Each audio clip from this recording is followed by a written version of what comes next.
বর্তমান ভোটার তালিকা থেকে যাদের নাম ডিলিট হয়ে গেছে তারা নতুন করে কিভাবে আবেদন করবেন বা কিভাবে আবার নাম তুলবেন।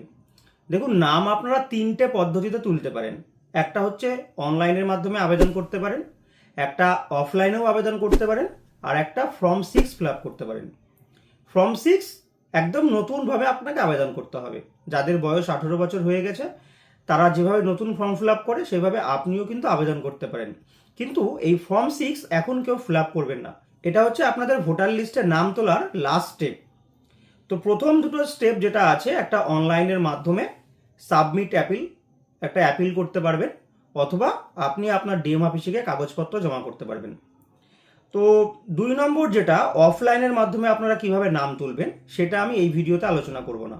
আমি আরেকটি ভিডিওতে আপনাদেরকে অফলাইনের মাধ্যমে কিভাবে নাম তোলা যাবে তার ডিটেলসে আলোচনা করব। আজকের ভিডিওতে আমি আপনাদেরকে দেখাবো অনলাইনের মাধ্যমে কিভাবে আপনারা অ্যাপিল করবেন, বা যারা বাইরে আছেন এখন আসতে পারছেন না বা ডিএম অফিসে গিয়ে কাগজ জমা করতে পারবেন না, তারাও কিন্তু এই একইভাবে অনলাইনে আবেদন করতে পারবেন। এবং অনলাইনে আবেদন করার একটা বিশেষ সুবিধা হচ্ছে, আপনি যে অনলাইনে আবেদন করছেন তার জন্য কিন্তু একটা অ্যাপিল নম্বর পাচ্ছেন, যেটা আপনি অফলাইনে জমা দিলে ওরা একটা রিসিপ্ট দেবে, কিন্তু সেই রিসিপ্টটা দিয়ে আপনি কোনো স্ট্যাটাস চেক করতে পারবেন না। আপনাকে কবে হিয়ারিংয়ে ডাকবে, হিয়ারিং হবে তারপরে। আর এখানে অ্যাপিল করলে আপনি কিন্তু মাঝে মাঝে স্ট্যাটাস চেক করতে পারবেন এই অ্যাপিল নাম্বারটা দিয়ে। তো এই যে এখানে আমি একটা অ্যাপিল করেছি, to the appellate officer West Bengal Nadia Ranaghat উত্তর পশ্চিম। তো এই যে অ্যাপ্লাইটা আমি করেছি, কিভাবে সেই অ্যাপ্লাইটা করলাম আর কি কি ডকুমেন্টস আমি অ্যাটাচ করেছি সম্পূর্ণটাই দেখিয়ে দেবো। ভিডিওটা স্কিপ না করে সম্পূর্ণটা দেখবেন, তাহলে আপনাদের বুঝতে কোনো অসুবিধা হবে না। চলুন এবার দেখিয়ে দিই কিভাবে আপনারা অনলাইনে আবেদন করবেন। অনলাইনে আবেদন করার জন্য সবার প্রথমে আপনাদেরকে এই ভোটার্স পোর্টালে চলে আসতে হবে। এই ওয়েবসাইটের লিঙ্ক আমি ভিডিওর ডেসক্রিপশন বক্সে দিয়ে দেবো। তো এই পোর্টালে এসে দেখবেন দুটো অপশান আছে, একটা লগ ইন আর একটা সাইন আপ। আগে সাইন আপ করে আপনারা আপনাদের আইডি ক্রিয়েট করে নেবেন, তারপর এই যে লগ ইন আছে লগ ইন অপশানে ক্লিক করবেন।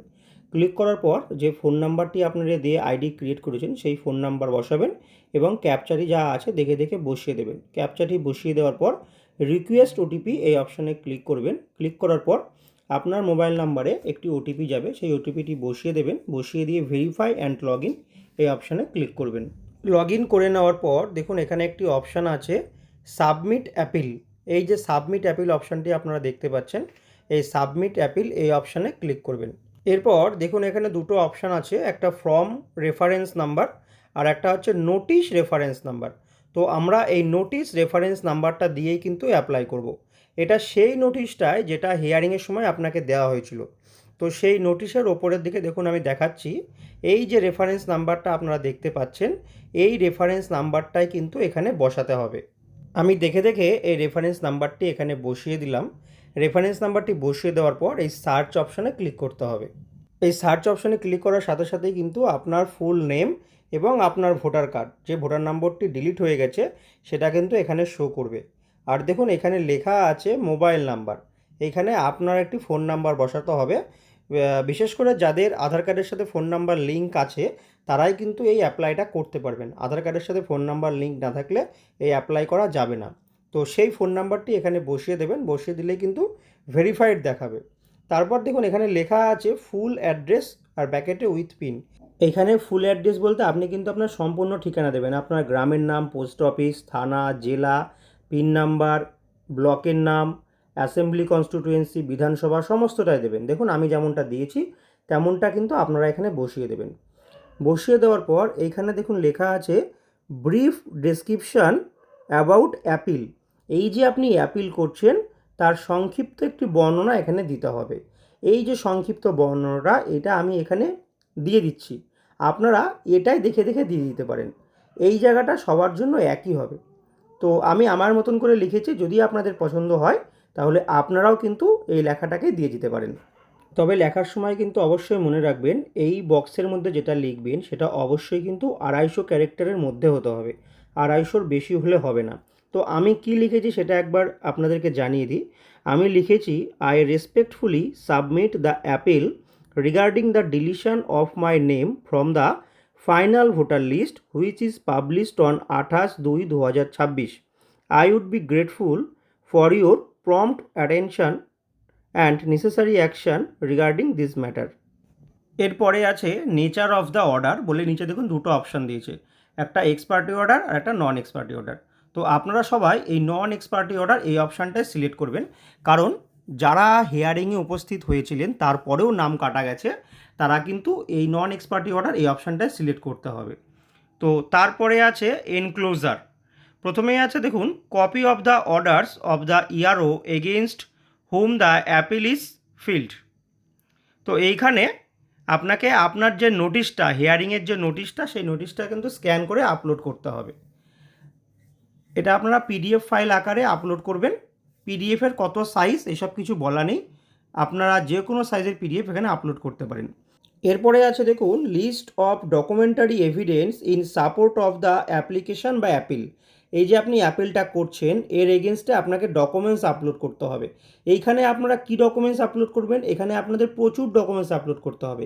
আপনার বার্থ সার্টিফিকেট, স্কুল সার্টিফিকেট, আধার কার্ড, ভোটার কার্ড, আপনার বাবা মায়ের আধার কার্ড, ভোটার কার্ড, তারপরে যে ভোটার লিস্ট দেখে মানে আপনার বাবা মা ঠাকুরদা বা ঠাকুরমা যার 2002 সালের ভোটার লিস্ট দেখে আপনি এসআইআরের ফর্ম ফিল আপ করেছিলেন তার ভোটার লিস্ট, আপনার বাবা মায়ের ভোটার লিস্ট, আপনার যে ভোটার লিস্টে নাম কাটা গেছে মানে যে ভোটার লিস্টে ডিলিটেড কথাটি লেখা আছে সেইটাকেও কিন্তু আপলোড করে দেবেন। এখানে ফাইল সাইজের কথা কিছু বলা নেই, আপনি যে কোনো সাইজ 2 MB 3 MB ফাইল সাইজও কিন্তু আপলোড করতে পারবেন। এই যে দেখুন আমি কতগুলো ডকুমেন্টস স্ক্যান করেছি, আমিও কিন্তু এরকম প্রচুর ডকুমেন্টস স্ক্যান করেছি আপলোড করার জন্য। আর আমার ফাইলটা কিন্তু অনেক বড় হয়েছে, প্রায় 2.5 MB হয়ে গেছে, সেই ক্ষেত্রে এই ফাইলটাও কিন্তু আমার আপলোড নিয়ে নিয়েছে, কোনো সমস্যা হয়নি। ডকুমেন্টস আপলোডিং করার পর পরবর্তী স্টেপ কি লেখা আছে, রিজন বা grounds for filling the appeal. এই যে আপনি অ্যাপিল করছেন কোন গ্রাউন্ডে বা কিসের জন্য করছেন, কারণটা কি, তো সেটাও কিন্তু আমি আমার মতন করে লিখেছি। তো আমি যার জন্য আবেদন করছি এটা তার কেসটা আপনাদেরকে একটু জানা দরকার। তার বাবা মায়ের 2002 সালের ভোটার লিস্টে নাম ছিল না, সে ঠাকুরদার নাম দিয়ে ঠাকুরদার ভোটার লিস্ট দেখে আবেদন করেছিল, তারপরেও কিন্তু তার নামটা ডিলিট হয়েছে। তো আমি কিন্তু সেই কথাটা এখানে লিখেছি। দেখুন আমি বলছি my name has been deleted from the current voter list on the ground that my parents name were not included in the 2002 voter list. 2002 voter লিস্টে মা বাবার কারোর নামই ছিল না।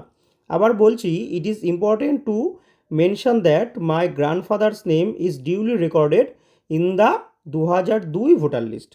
আমার ঠাকুরদার নাম 2002 ভোটার লিস্টে ছিল। তো এটাই আমি এই কারণ দেখিয়ে কিন্তু আমি অ্যাপিল করছি। এরপরে আছে রিলিফ বা সাউট। তো এইখানে আপনারা কি করবেন, এইখানে আপনাদেরকে লিখে দিতে হবে, আমি লিখে দিচ্ছি সেটাও দেখে আপনারা লিখে দিতে পারেন। এইখানে আপনাদেরকে লিখে দিতে হবে যে আমি আমার ডকুমেন্টসগুলো পুনরায় সাবমিট করছি, পুনরায় অ্যাপিল করছি, আমার ডকুমেন্টসগুলোকে আরেকবার ভেরিফিকেশন করা হোক বা আরেকবার যাচাই করা হোক। দেখুন তার জন্য আমি কিন্তু এই কথাটাই লিখে দিলাম, I kindly request the concerned authority to review my case and verify my details with the submitted documents. I am attaching all necessary documents to support my claim. I sincerely request that my name be included to the voter list. তো এইটুকুনি লিখে প্লেসের জায়গায় আপনাদের যে জায়গা সেই place আমাদের আমি ফুলিয়া লিখে এখানে সাবমিট করে দিলাম। সাবমিট করার পর কিন্তু আধার অথেন্টিকেশন হবে। আমি প্রথমেই বলেছিলাম আধার কার্ডের সাথে ফোন নাম্বার লিঙ্ক থাকলে তবেই এটি আপনারা করতে পারবেন। তো তার জন্য প্রথমে আপনারা আপনাদের আধার নম্বরটি বসিয়ে এই সেন্ড ওটিপি অপশানে ক্লিক করবেন। ক্লিক করার পর আপনাদের ফোনে ওটিপি চলে যাবে, সেই ওটিপিটি ভেরিফাই করে নেবেন। ভেরিফাই করার পর এরকম একটি অ্যাকনোলেজমেন্ট জেনারেট হয়ে যাবে। দেখুন এখানে একটি অ্যাকনোলেজমেন্ট নাম্বার কিন্তু অ্যাপিল নাম্বার কিন্তু দিয়ে দিয়েছে, আর তার পাশে লেখা আছে download the acknowledgement, click here. এই ক্লিক হেয়ারে ক্লিক করলে কিন্তু এরকম একটি পিডিএফ ফাইল আপনাদের সামনে ওপেন হয়ে যাবে। ফাইলটা ওপেন করার প্রথমেই কিন্তু আপনারা দেখবেন এখানে একটি অ্যাপিল নাম্বার দেওয়া আছে। এই অ্যাপিল নাম্বারটা দিয়ে আপনারা স্ট্যাটাস চেক করতে পারবেন। কিভাবে চেক করবেন সেটাও আমি এই ভিডিওতেই দেখিয়ে দেবো। স্ট্যাটাস চেক করার জন্য আর একবার হোম বাটনে ক্লিক করে ড্যাশবোর্ডে চলে আসবেন। ড্যাশবোর্ডে এসেই এই যে সাবমিট অ্যাপিল কথাটা আর ট্র্যাক অ্যাপিল লেখা আছে, এই ট্র্যাক অ্যাপিল অপশানে ক্লিক করবেন। ক্লিক করার পর দেখুন এখানে লেখা আছে এন্টার অ্যাপিল আইডি। এটা কিছু করতে হবে না, আপনারা যে সিলেক্ট স্টেট এই অপশান থেকে এসে ওয়েস্ট বেঙ্গল সিলেক্ট করে নেবেন, তাহলেই কিন্তু আপনাদের বর্তমান স্ট্যাটাস এখানে দেখিয়ে দেবে এবং আপনারা মাঝে মাঝে চেক করবেন। স্ট্যাটাস চেক করার পর আপনাদের হিয়ারিংয়ের নোটিশ আসবে বা আপনাদেরকে ফোন করে ডেকে পাঠানো হবে, তারপর আপনারা ডিএম অফিসে সমস্ত অরিজিনাল কাগজপত্র নিয়ে গিয়ে আপনাদেরকে আরেকবার হেয়ারিং করে আসতে হবে।